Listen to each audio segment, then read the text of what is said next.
बऱ्याच लोकांच्या कार्यकर्त्याच्या मनामध्ये शंका होती की बा आपला आदिवासी विकास मंत्री, आपला माणूस, आपला हक्काचा माणूस, आपला घरचा माणूस, कुटुंब सदस्य,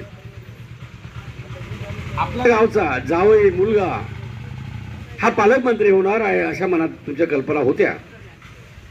परंतु मित्रो, लक्षात ठेवा, यापेक्षाही काही मिळवायचं असेल, यापेक्षाही तर घरातल्या घरात खेळणं काही चांगलं नाही.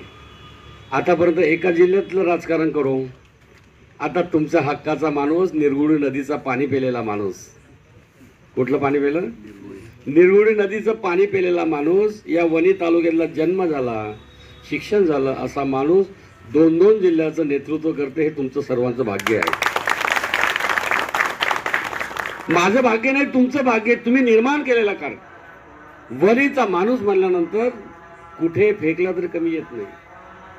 मला वणीच्या या मातीशी नाळ जुडलेली असल्यामुळे, या अतिशय चांगला कार्यकर्ता घडत असल्यामुळे, आपला वणी तालुक्यातला माणूस कुठेही जगात गेला ना क्रांतीच करते.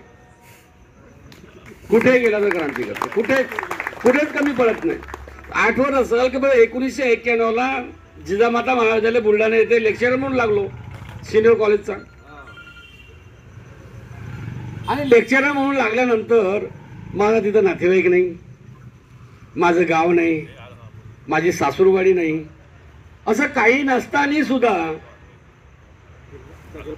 7 वर्षामध्ये 4 सप्टेंबर 1991 ला ॲज अ लेक्चरर म्हणून सिनियर कॉलेजला लागलो. आणि 98 ला जर अपक्ष नगरसेवक जर निवडून येतं तर हे याचं काय करावं, गमक काय? मग नगरसेवकच झालो नाही तर नगरपालिकेचा उपाध्यक्ष झालो. 5 वर्षे राजकारण केलं, सोबत PhD केली आणि विचार केला का बा आपण गरीब माणूस आहो, राजकारण आज आहे उद्या नाही, बंडू नाही तर काय होते, राजकारणामध्ये माणूस वाहून जाते. आणि राजकारणामध्ये वाहून गेल्यानंतर मग काय होते, त्याला घर दिसत नाही, दार दिसत नाही, मग परिस्थिती येते.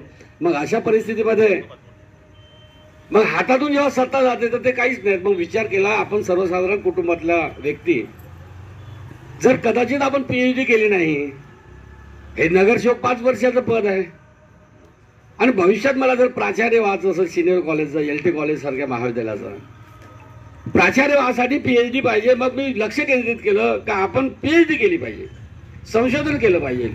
मग 2.5 वर्षाचा उपाध्यक्षाचा पद कार्यकाळ उपभोगल्यानंतर मी 2.5 वर्ष विदर्भ महाविद्यालय अमरावती येथे थांबून 2.5 वर्षामध्ये PhD केली. 2002 ला PhD अवॉर्ड केली आणि ते PhDचा थेसिस बांधून ठेवला आणि संकल्प केला का माझा जन्म यवतमाळ जिल्ह्यामध्ये वणी तालुक्यामध्ये झाला. 2 विधानसभा राखीव आहे, एक पांढरगोळा, एक केळापूर आणि दुसरा राळेगाव मतदारसंघ.